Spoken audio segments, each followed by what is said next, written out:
एक धर्मेंद्र प्रधान के इस्तीफे को लेकर शुरू हुआ आंदोलन आज सड़कों पर पहुंचा है। अगर सरकार इस इस्तीफे को पहले ही स्वीकार कर लेती तो शायद ये आंदोलन सड़कों तक नहीं पहुंचता।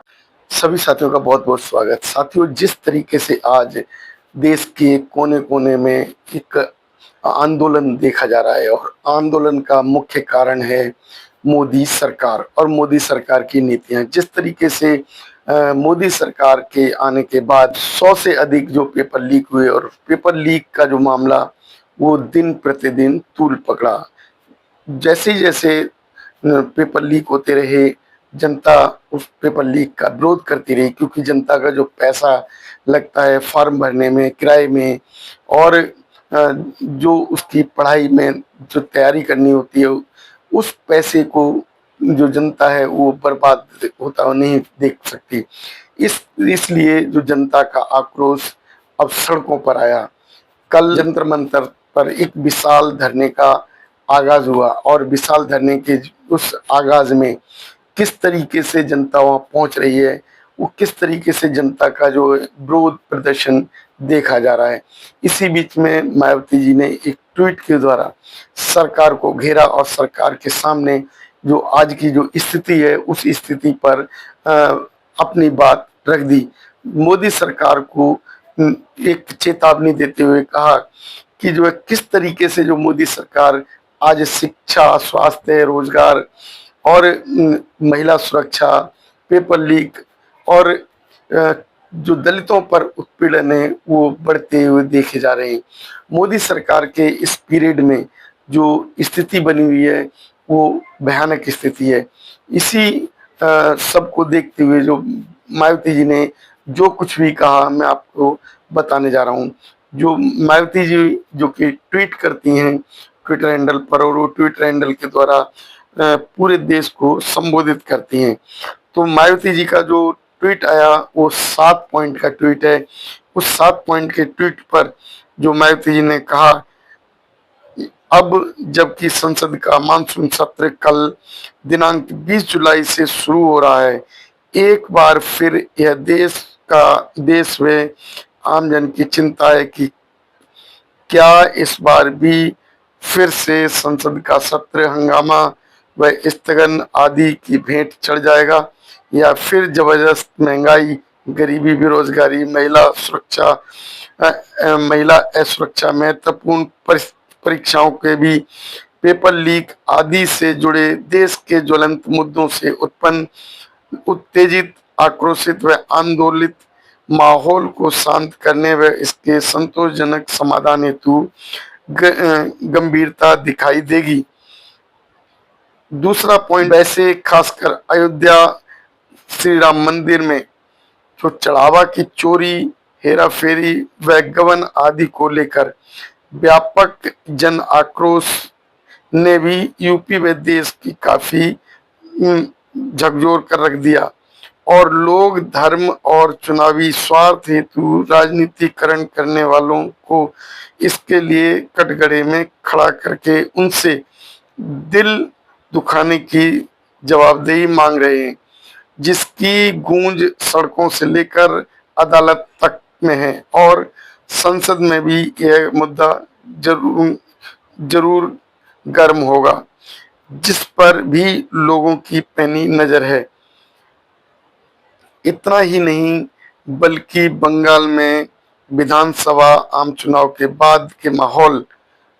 राजस्थान में सरकार की लापरवाही के कारण गर्भवती महिला की मौत सहित विभिन्न राज्यों में बढ़ती महिला असुरक्षा, काफी आपाधापी में की जाने वाली चुनावी रेवड़ियों में भारी गड़बड़ी, सरकारी योजनाओं आदि में चर्चित भ्रष्टाचार, पुलिस मुठभेड़ का प्रचलन, बरसों से बसे बसाए लोगों को उजाड़कर उनके कॉलोनियों का ध्वस्तीकरण आदि जैसे सरकारी रवैये से चरमराई संविधान की जन कल्याणकारी व्यवस्था के साथ ही भारत में अर्थव्यवस्था व यहाँ के जनजीवन को बुरी तरह से प्रभावित करती हुई अमेरिका, इजराइल का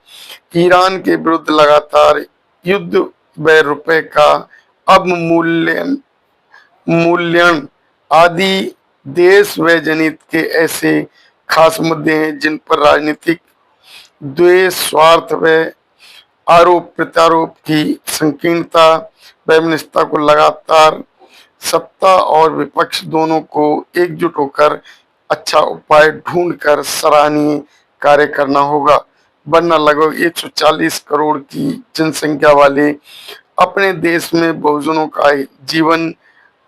यहाँ और भी अधिक बुरे दिन वाला बनकर उनका भविष्य अधर में लटकाएगा, जिसकी आकांक्षा आशंका भी व्यक्त की जा रही है। पांचवा पॉइंट उन्होंने लिया, अतः देश को त्रस्त करने वाली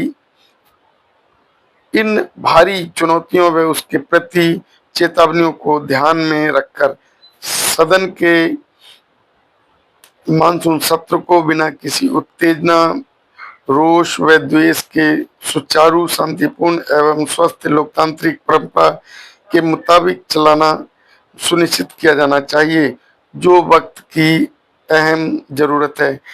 हिसाब से भी सभी की जिम्मेदारी भी बनती है। छठा पॉइंट उन्होंने लिया, साथ ही इस संबंध में सभी संस्थाओं को ऐसा प्रयास जरूर करना चाहिए कि देश के कठिन सामाजिक, राजनीतिक व आर्थिक माहौल से त्रस्त भारतीयों के जीवन का बोझ व नित्य दिन की उनकी परेशानी, दिक्कतें और अधिक नहीं बढ़नी पाए। सातवां पॉइंट उन्होंने लिया, इसी क्रम में संसद में भी इस ज्वलंत राष्ट्रीय मुद्दों पर पूरी तरह से गंभीर व संवेदनशील होना जरूरी है। इसकी शुरुआत अगर सदन के वर्तमान मानसून सत्र में ही हो तो यह अवश्य ही बेहतर होगा। जन हितैषी गुड गवर्नेंस हेतु सदन का प्रभावी होना जरूरी है। जय भीम, जय भारत।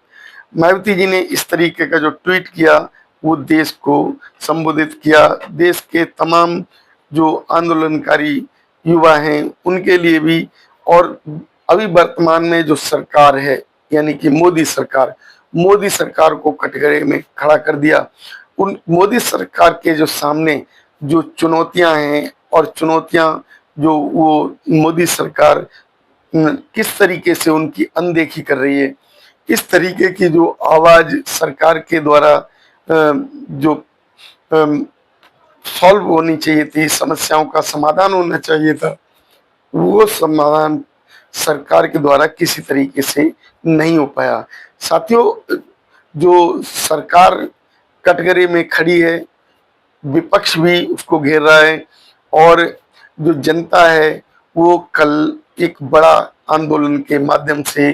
वर्तमान सरकार को संदेश देगी। क्या वर्तमान सरकार जो कि हठधर्मी सरकार है और मात्र एक धर्मेंद्र प्रधान के इस्तीफे को लेकर शुरू हुआ आंदोलन आज सड़कों पर पहुंचा है,